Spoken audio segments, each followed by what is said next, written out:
So this will be my review of the film The Blind, the story of Phil Robertson's life, or at the very least, the earlier part of it.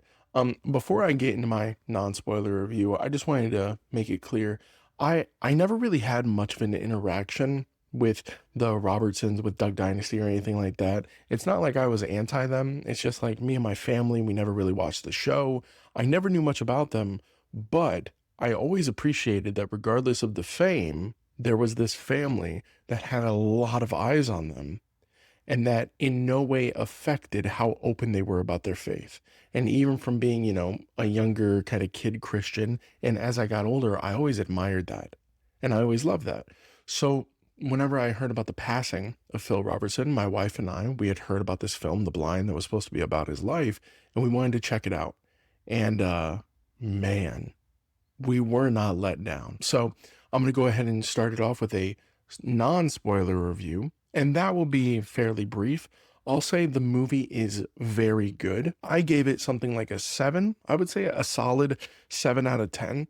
It has some incredibly beautiful themes. It tells an incredibly beautiful story about the effect that Christ can have on our lives, the resurrection power that not only happens inevitably whenever we are bodily resurrected, but how every single one of us, we have to die. We have to die to something and be reborn. And I do think that that is beautifully shown in this movie. Is it perfect? No, but no movie really is.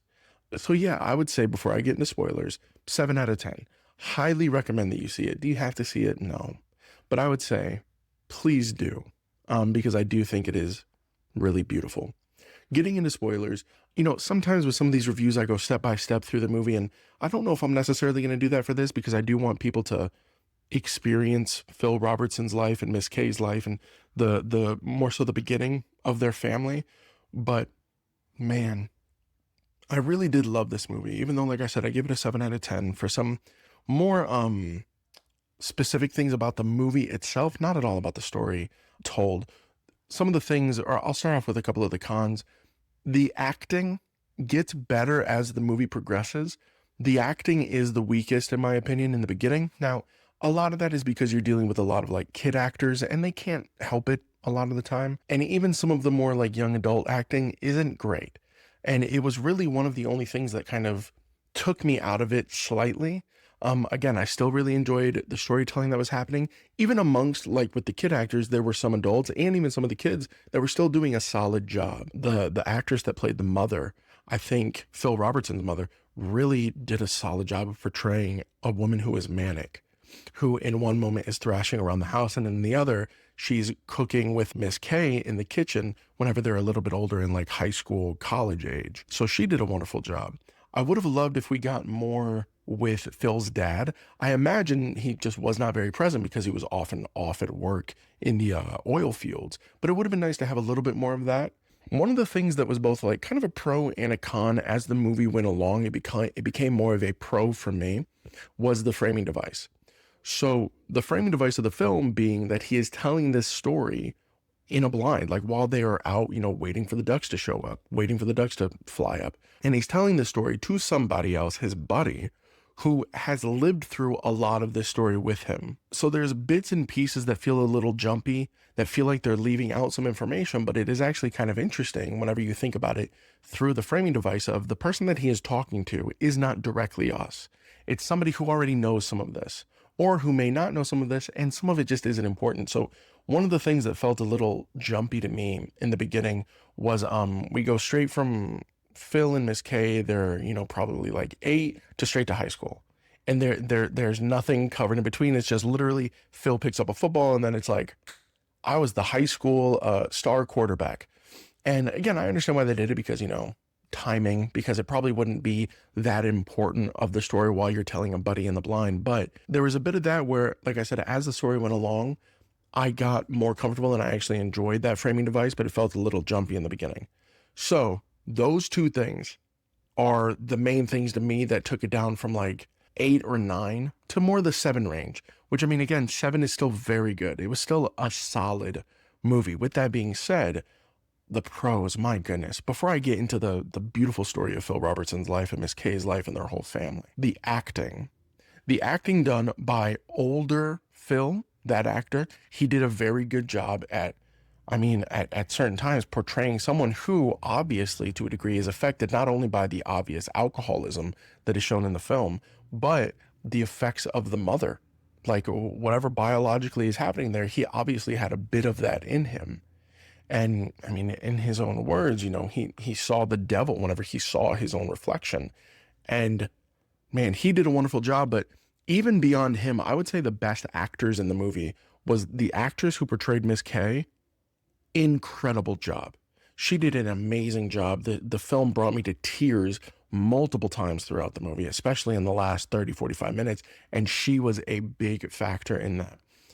So I would say her, and then also the actor that played their pastor. He did not have a lot of screen time, but man, whenever he was there, you knew it. And just the way that he talks about, Christ and what he does for us and how we were so utterly powerless, and yet he is the one that comes down, the king that comes down the mountain, and he rescues us. It was just beautiful. And those exact same lines could be read by somebody who didn't care as much or who just wasn't as good an actor, and it wouldn't be as impactful, but that actor really nailed it. And man, I really loved, again, from more of like a technical perspective, which I understand some people might not find interesting, but I do.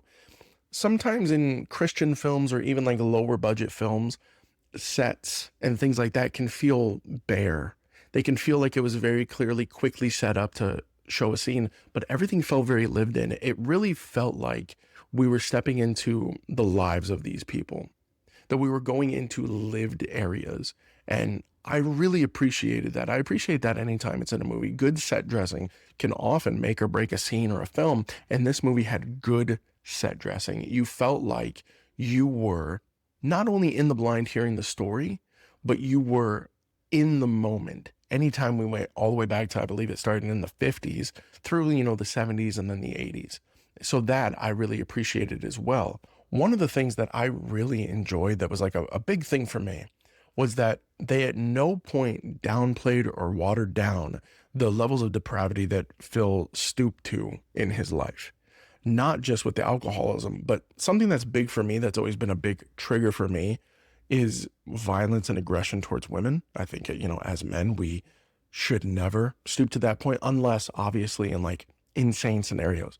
But whenever you see like him being physically and emotionally abusive to Miss K, and you see her character throughout the movie of just loving and kind and firm and standing strong, and you see, in one scene he throws her up against a fridge. In another scene, whenever some of that more manic and the alcoholism is mixing in, he's becoming incredibly jealous, and he's like punching the wall right by her head, and just it's these things that like you watch them and you're like, this monster, because he was, in his own words, one of the, I keep saying beautiful, incredible, because there is so much of that in this movie. One of the great things is like the movie ends and then we get a little epilogue from Phil himself. And he just talks about what you just saw was, the effect of sin. You saw depravity, and you do. And I really love that, because so many stories, we like to kind of gloss over it and then get to, the goodness of God, which of course that is the point. The whole point of this movie is the resurrecting power of Christ and how he pulls us up. But just like with Christ and the story of Christ, the cross, the crucifixion is just as important as the resurrection. The death and the dirtiness of it is just as important as the cleaning up that happens whenever we are washed by his blood, whenever Phil is inevitably baptized, whenever his family becomes a part of the church, whenever you see the transformative work that community and Christ has in the life of people. And man, I loved it so thoroughly. And like I said, the last 30, 45 minutes, I had a wet face. And man, you get upset, like I said, at parts with Phil, with his buddy, who just, was a goof in his own respect. And then you also, just as a gut punch, whenever we cut back to the blind, whenever we cut back to the modern day in the story, as it were, and his buddy lets him know, he's like, I don't have long left. And one thing I really appreciated, I really appreciate the realistic nature of the film, because even in that moment, whenever his buddy tells him, his buddy who throughout the years has been similarly a drunkard and a womanizer and a flirt. And but he's at the end of this road, or he's nearing it. And he realizes, just like Phil had to, the mistakes that he made.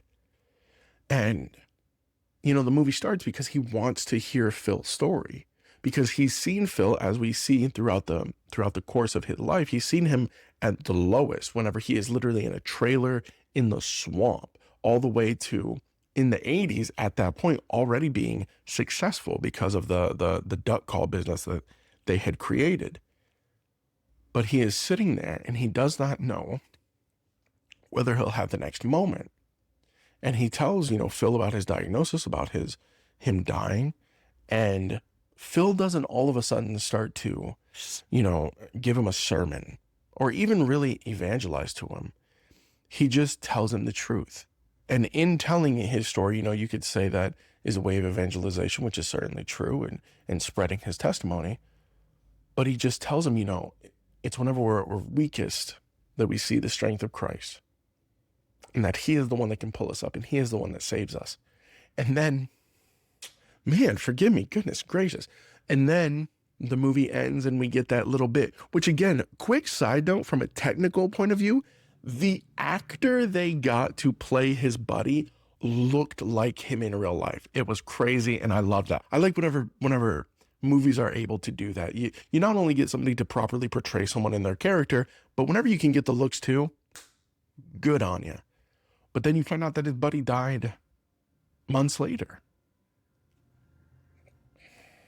But before he turned his life around too, and he gave his life to Christ. And man, not only was God performing a work within Phil's life, but he was using that not only to spread his joy and his light to millions of people eventually decades down the line, but right there in that blind to his friend. And man, it was just beautiful. And like I said, I'm not going point by point throughout the whole movie, because for this one, I really don't want to. Even for other movies that I've done that I have recommended, you really should go watch it. Even if you're somebody like me who has had no real interaction, like I said, with the Robertson family, with Duck Dynasty, with any of that, you should go watch it, because it serves as a beautiful reminder of what God does and what he can do. And it's funny, in the life, kind of two sides of the same coin, in the life of Phil and in the life of his friend. One is saved, and then they go on to do these incredible things and have a big family that, they're all a part of this family business, and they're very well off. They're very well known. And then you have his friend who is saved, but that doesn't change the circumstance that he's in. He still dies months later. But it does not change the goodness of God. God is still perfectly good in both of these men's lives, because it's the great equalizer. We have all fallen short of the glory of God, and we all need his hand reaching down and pulling us out of that water. So, man, this movie is beautiful and incredible, and I highly recommend that you go see it. Yeah. And if you don't know God, I hope that you have the time to meet him. And if you do know him, thank him today. This is a beautiful story, but it can really be, and really is, so many other people's stories that God saves, that Christ was crucified and raised on the third day so that all who put their faith in him should not perish, but have everlasting life. God loves you, and I love you.